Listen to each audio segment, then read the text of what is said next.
सभी साथियों को गुड मॉर्निंग। आज का जो न्यूमेरिकल है बहुत ही इम्पोर्टेंट है बोर्ड एग्जाम को देखते हुए, क्योंकि ये इस तरह आता है, थ्योरी के साथ अटैच कर देते हैं। तो जैसे पूछेगा एक समान विद्युत क्षेत्र में स्थित द्विध्रुव निकाय पर कार्य करने वाले बलागुण का व्यंजक प्राप्त कीजिए, और उस पर यह सवाल अटैच कर देगा। तो आपको दोनों सॉल्व करना है। सवाल क्या कर रहा है, एक वैद्युत द्विध्रुव जिसकी लंबाई कितनी है 4 सेंटीमीटर है को एक समान विद्युत क्षेत्र 10⁵ न्यूटन पर कूलम से 30 अंश पर रखने से 9 × 10⁻⁻2 न्यूटन मीटर का बल आघूर्ण लगता है। द्विध्रुव का द्विध्रुव आघूर्ण ज्ञात करना है। तो सबसे पहले बच्चे इसको सॉल्व करने से पहले हम जो डाटा गिवन है उसको नोट कर लिया जाता है। क्या गिवन है? गिवन क्या क्या है देखिए, लंबाई ये दिया है एल, क्या दिया है 4 सेंटीमीटर, इसका कोई यूज नहीं है। ई का मान दिया है, क्या दिया है 10⁵5 न्यूटन पर कूलम, और थीटा दिया है, थीटा क्या दिया है 30 अंश दिया है, और टाउ दिया है, टाउ क्या दिया है बलागुण टाउ 9 × 10⁻⁻2 न्यूटन मीटर। हमसे पूछा क्या है पी। वी नो दैट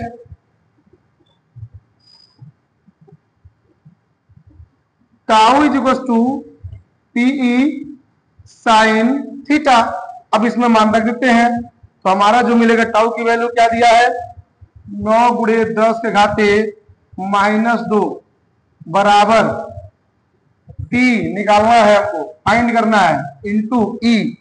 ई की वैल्यू क्या है 10⁵5 साइन थीटा, थीटा की वैल्यू क्या है 30 अंश।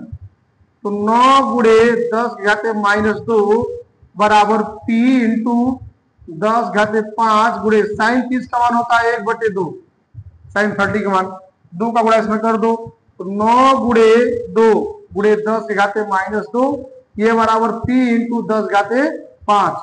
तो पी बराबर 9 दूना 18 × 10⁻⁻2 बटे 10⁵5। तो P बराबर हो जाएगा, ये ऊपर गया 18 × 10⁻⁻2, ऊपर गया 10⁻⁻5, 5 2 7, P बराबर 18 × 10⁻⁻7 कूलम मीटर। ये इसका आंसर है। एक और सवाल इक्वेटोरियल लाइन का है, बहुत ही इंपॉर्टेंट सवाल है। एबीसी एक समबाहु त्रिभुज है जिसकी भुजा 0.05 मीटर है। कोनों ए और बी पर +50/3 × 10⁻⁻9 कूलम तथा -50/3 × 10⁻⁻9 कूलम आवेश है। इसके कारण सी पर, ये पॉइंट सी है, ये पॉइंट क्या है सी है, इस पर हमको निकालना है क्या, इस पर हमको निकालना है विद्युत क्षेत्र की तीव्रता, परिणामी विद्युत क्षेत्र की तीव्रता निकालनी है। तो ये है इक्वेटोरियल लाइन, ये प्लस इसके प्लस को करेगा तो इसका एक कंपोनेंट ये हो जाएगा ई कॉस थीटा, इसका एक कंपोनेंट ई साइन थीटा ऊपर हो जाएगा। ये माइनस इसके प्लस को अट्रैक्ट करेगा, इसका एक कंपोनेंट ई कॉस थीटा इधर हो जाएगा, ई साइन थीटा इधर हो जाएगा। ये दोनों कैंसिल हो जाएंगे। तो बिंदु सी पर परिणामी तीव्रता ई टोटल बराबर ये हो जाएगा 2 cos थीटा हो जाएगा, ई cos थीटा और ई cos थीटा 2 ई cos थीटा 2 गुणे ई का मान होता है 1/4πε0, ठीक है 1/4πε0 क्यू बटे r² इंटू cos थीटा।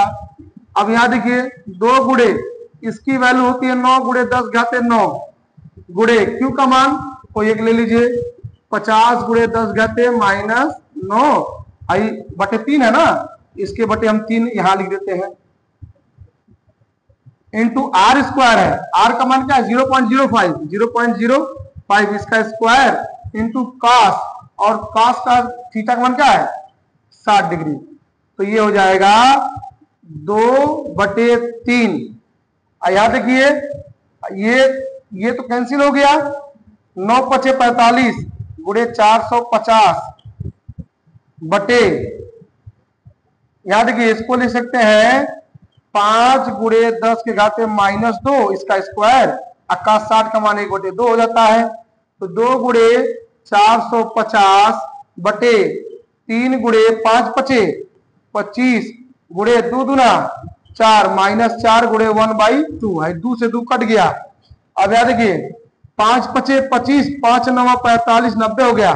5 × 1 = 5, 5/40 18, 3 छक्के क्या हो जाएगा 18 हो जाएगा। तो ई टोटल जो बचेगा आपका 6, ऊपर 6 बचा और नीचे क्या बचा 10⁻⁻4, 10⁻⁻4। तो ई टोटल बराबर 6 × 10⁻, ऊपर जाएगा क्या हो जाएगा 4 न्यूटन पर कूलम। अब इसकी ये तो परिमाण निकल गया, परिणामी का तीव्रता निकल गई।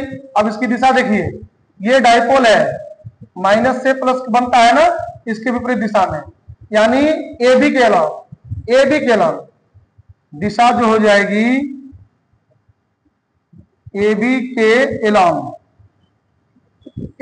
डायरेक्शन होगी। बहुत ही इंपॉर्टेंट सवाल है और इसको आप लोग समझिए और इसको सॉल्व करिए। इस तरह का सवाल बोर्ड एग्जाम में ये सवाल आता है।